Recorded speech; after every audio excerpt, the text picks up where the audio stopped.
Buletin Didik 14 Julai bersama saya Nur Halifah Ghani. Assalamualaikum dan salam sejahtera.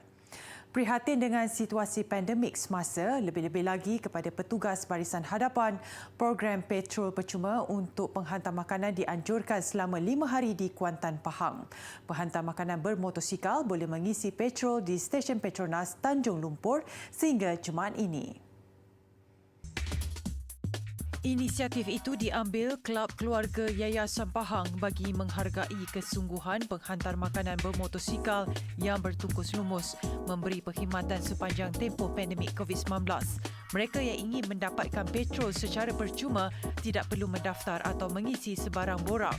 Seramai 200 penghantar makanan dijangka mendapat manfaat hasil sumbangan berkenaan yang mana mereka boleh terus mendapatkannya bermula jam 9 pagi hingga 11 pagi. Terima kasihlah kepada Yayasan Pahang kerana bagi minyak free ni kepada rider-rider Kuantan. Perasaan happy lah sebabnya pandemik jarang kan. Terima kasih. Bersempena sambutan Hari Kebangsaan ke-64, Media Prima Omnia menawarkan pakej bernilai RM1 juta kepada perusahaan kecil dan sederhana PKS yang terkesan akibat pandemik COVID-19. Menerusi kempen PKS #KitaMalaysia, ia sebagai platform terbaik mempromosi produk dan perkhidmatan tempatan menerusi pelbagai integrasi platform Media Prima. Pakej ditawarkan merangkumi liputan dalam akhbar, radio dan digital sekiranya mereka menyertai satu daripada 4 pakej ditawarkan melalui kempen #KitaMalaysia. Tawaran bermula pada harga serendah RM5,000 untuk menyelahkan produk mereka melalui Wow Shop dan platform lain di bawah Media Prima. Manakala pakej premium memberi peluang lebih luas dan liputan lebih banyak platform kendalian Media Prima. Selain PKS, syarikat korporat dan agensi kerajaan juga digalakkan menyertai kempen berkenaan bagi memberi impak kepada jenama mereka. Kempen PKS #KitaMalaysia bermula 16 Ogos hingga akhir Disember depan. Untuk maklumat lanjut, sila layari laman sesawang tertera.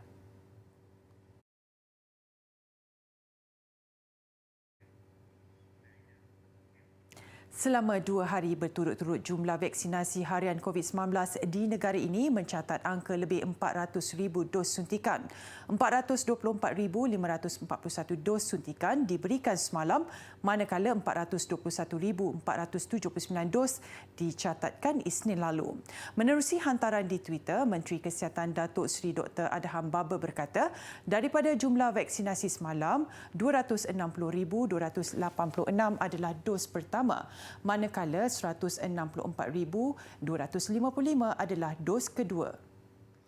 Sarawak menjadi negeri tertinggi pemberian vaksin dos kedua dengan 52,551 dos, diikuti Selangor 25,699 dos dan Kuala Lumpur 23,707 dos.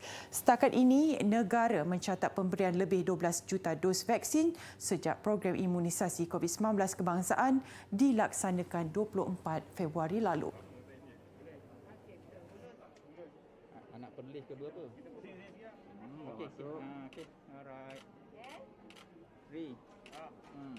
Okey. Dr. On Call Pfizer dan UOB Malaysia buat pertama kali berganding bahu melancarkan AS4 vaksin bertujuan meningkatkan akses kanak-kanak Malaysia kepada vaksin pneumokokal. Dan program pembiayaan itu membolehkan ibu bapa mendapatkan perlindungan untuk anak-anak mereka secara ansuran selama 12 bulan tanpa faedah. Kerjasama itu sekaligus meringankan beban kewangan ibu bapa dalam melindungi anak-anak mereka daripada penyakit pneumokokal yang juga salah satu daripada 5 punca utama kematian kanak-kanak. Program AS4 vaksin setakat ini tersedia kepada pemegang kad kredit UOB Malaysia kepada pelanggannya untuk menguruskan wang mereka dengan lebih fleksibel tanpa berkompromi dalam hal kesejahteraan anak-anak mereka. Melalui akses ini, ia dilihat dapat membantu kanak-kanak dilindungi daripada penyakit yang dapat dicegah dengan vaksin seperti pneumonia pneumokokal.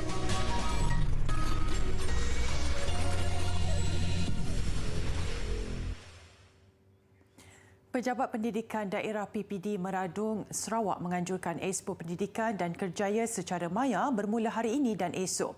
Program 2 hari itu diadakan bertujuan memberi akses maklumat yang lebih terperinci kepada pelajar lepasan SPM dan STPM khususnya di luar bandar. Selain dibekalkan dengan ceramah motivasi, pengisian program disajikan dengan promosi peluang pengajian di IPTA dan IPTS serta institusi kemahiran di Sarawak. Pelajar juga diberi taklimat mengenai jenis bantuan kewangan atau tajaan yang ditawarkan untuk melanjutkan pengajian ke pasca menengah.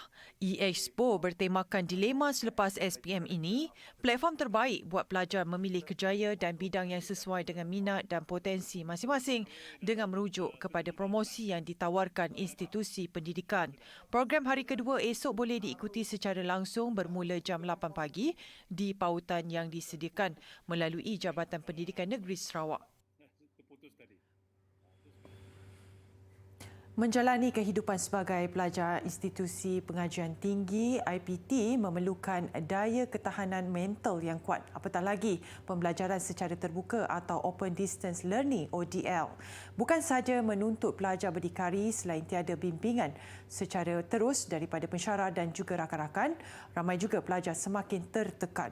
Perlu menyiapkan banyak tugasan mengikut tarikh akhir. Berita kematian 2 pelajar IPT akibat pendarahan otak dan kepala baru-baru ini mengaitkan isu tekanan di kalangan pelajar IPT. Memandangkan serius isu tersebut, Kementerian Pengajian Tinggi dan Kerjasama Majlis Kaunseling dan Kerjaya Universiti Awam Malaysia melaporkan dalam proses membangunkan modul kesihatan mental pelajar IPT bagi menangani isu tekanan, kemurungan dan kebimbangan.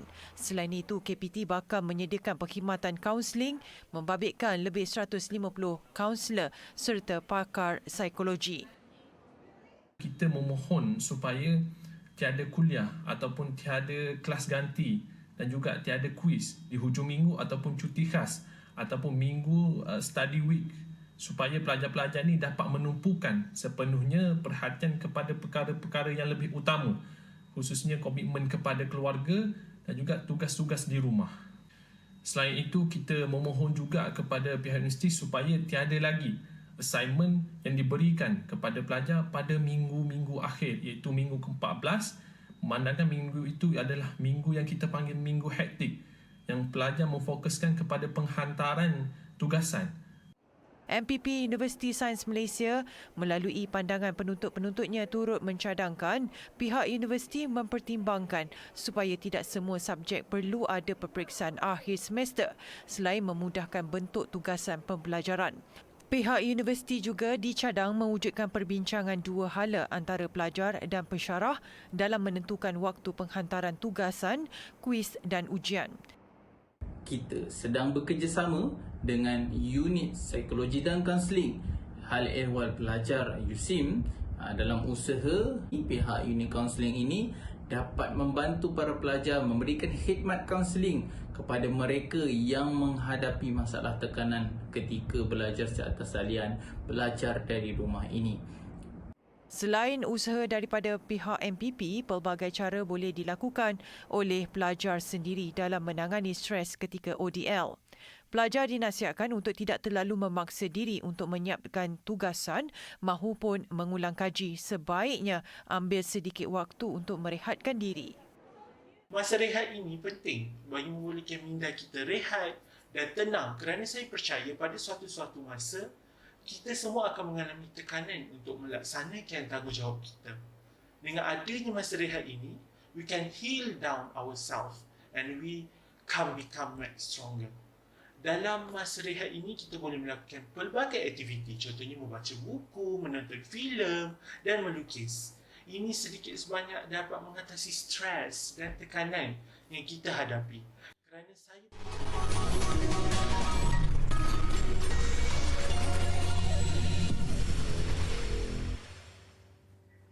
Hasil karya penerima She Write Award 1988 terbitan Dewan Bahasa dan Pustaka berjudul Ayahanda mula ditayangkan di TV3. Drama berdasarkan kisah benar nukilan Allahyarham Azizi Haji Abdullah itu telah mengangkat tema kekeluargaan dan kasih sayang seorang ayah yang terabai selepas kematian isterinya. Episod pertama drama berkenaan yang ditayangkan Sabtu lalu mencecah 2.5 juta tontonan. Drama bersiri 13 episod itu menyaksikan gandingan pelakon hebat seperti Jalil Hamid, Fauzia Ahmad Daud dan Nur Kiriah. Ia menyalurkan banyak mesej berguna kepada penonton bagaimana berdepan konflik kekeluargaan dan pandangan masyarakat. Penceritaan Ayahanda disorot oleh penulis melalui kacamata seorang anak lelaki dengan seorang bapa yang hayatnya berusia 97 tahun. Elemen agama Islam yang diterapkan menjadi tunjang penceritaan. Naskah Ayahanda membawa misi sosial yang amat disarankan untuk dibaca dan ditonton oleh insan bergelar anak. Walaupun tidak rasmi, Beruas mempunyai peranan baharu di Pekan Beruas, tempat namanya mula diabadikan. Dan ia bukan sahaja menjadi lanskap di kawasan kuartus perumahan polis Beruas, malah ramai yang sudah menikmati hasil buahnya. Pekan Beruas dalam daerah Manjung, Perak terletak kira-kira 60 km dari Bandaraya Ipoh. Terkenal dengan sejarah Kerajaan Gangga Negara dan kemudian Kerajaan Melayu Beruas, pekan ini mendapat nama daripada pohon beruas yang tumbuh subur di situ. Secara am, beruas atau manggis hutan adalah buah nadir dan mungkin kerana ia semakin sukar ditemui di negara ini menyebabkan tidak ramai daripada kalangan kita pernah melihat atau merasai buah berkenaan. Di kawasan kuartus perumahan polis Beruas ini, sebanyak 9 pohon beruas ditanam dan dianggarkan berusia lebih 10 tahun. Menurut penduduk, kebanyakan pokok ini mula mengeluarkan buah dengan lebat sejak beberapa tahun lalu. Bagi saya lah, dia ni tak memerlukan pemerhatian yang ketat. Tak perlu nak berbaja dia dia macam semula jadi. Dan kami pun tak pernah membuat maintenance dia lah. Maksudnya kami hanya tengok aja, okey, bersihkan kawasan sekeliling tu je. Pokoknya hampir sama dengan pokok manggis, namun bunga dan buahnya lebih kecil. Buahnya berwarna merah atau jingga cerah berbanding manggis yang berwarna gelap. Isi buah yang matang berwarna kuning air, nipis dan masam. Yang selalu ambil nampaknya budak-budak je lah. Budak-budak yang kutip dia makan. Itulah macam kami pun kadang-kadang tengok ada yang masak tu ambil juga. Dan kadang-kadang ada individu-individu dia kata nak buat ubat apa tu, kami bagilah. Beruas kebiasaannya berbuah seiring musim rambutan, langsat dan manggis. Selain mengenyangkan perut, akar dan daunnya dikatakan dapat meredakan kegatalan.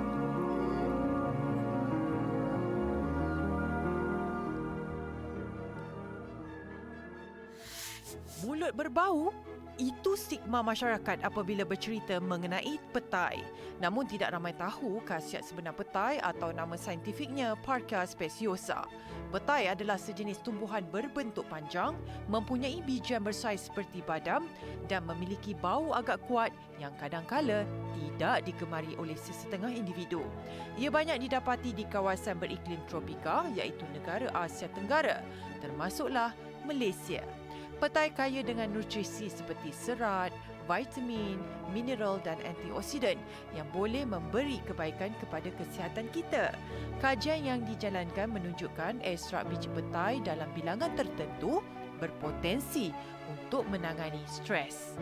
Ini kerana protein tryptophan di dalam petai akan bertukar kepada serotonin yang berperanan untuk meningkatkan emosi, seterusnya memberi rasa selesa, senang dan gembira. Tryptophan juga mampu meningkatkan kualiti tidur seseorang. Selain itu, biji petai tinggi dengan antioksidan seperti polyphenol, flavonoid dan juga vitamin C yang mampu membantu badan melawan radikal bebas.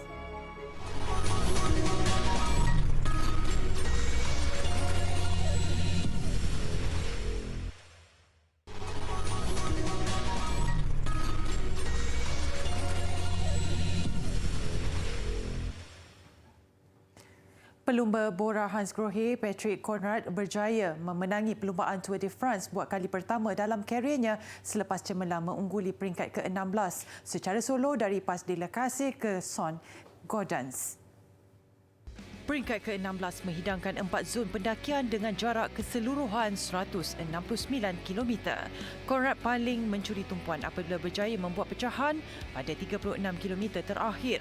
Sekalipun cuba dicabar 6 pelumba lain termasuk pemegang jersey hijau Sonny Colbrelli dari pasukan Bahrain Victorious. Conrad ternyata sukar ditangani apabila gah melintasi garisan penamat secara solo sekaligus memenangi perlumbaan Tour de France buat kali pertama dalam kariernya. Bagaimanapun, pelumba tim Emirates Tadej Pogacar kekal memegang jersey kuning keseluruhan dengan kelebihan 5 minit 18 saat berbanding pencabar terdekat Rigoberto Urán dan Jonas Vingegaard.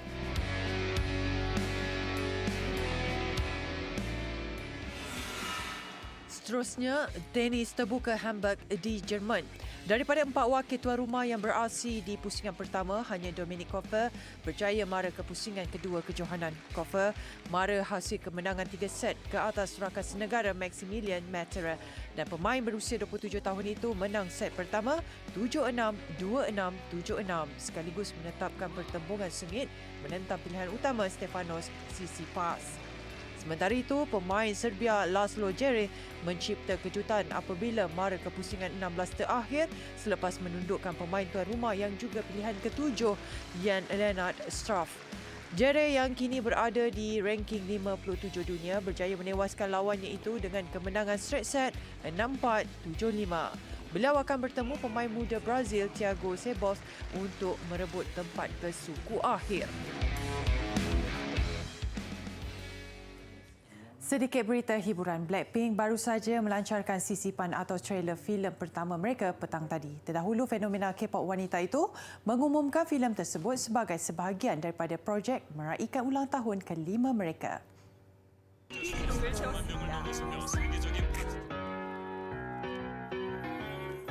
인생에서 가장 행복한 시간들이었던 것 같아요.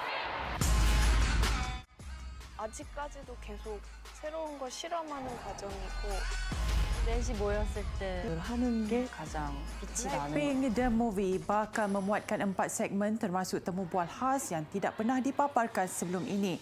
Selain rakaman daripada konsert jelajah mereka pada 2018 dan 2021.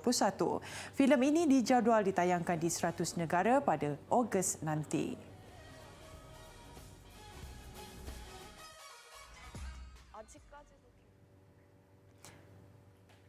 Paparan dari kolam paling dalam di dunia Deep Dive Dubai mengakhiri buletin didik hari ini dengan kedalaman mencecah 60 meter. Ia turut menyediakan pelbagai tarikan, antaranya permainan seperti catur untuk penyelam. Saya Nur Alifah Ghani, salam hormat dan Assalamualaikum.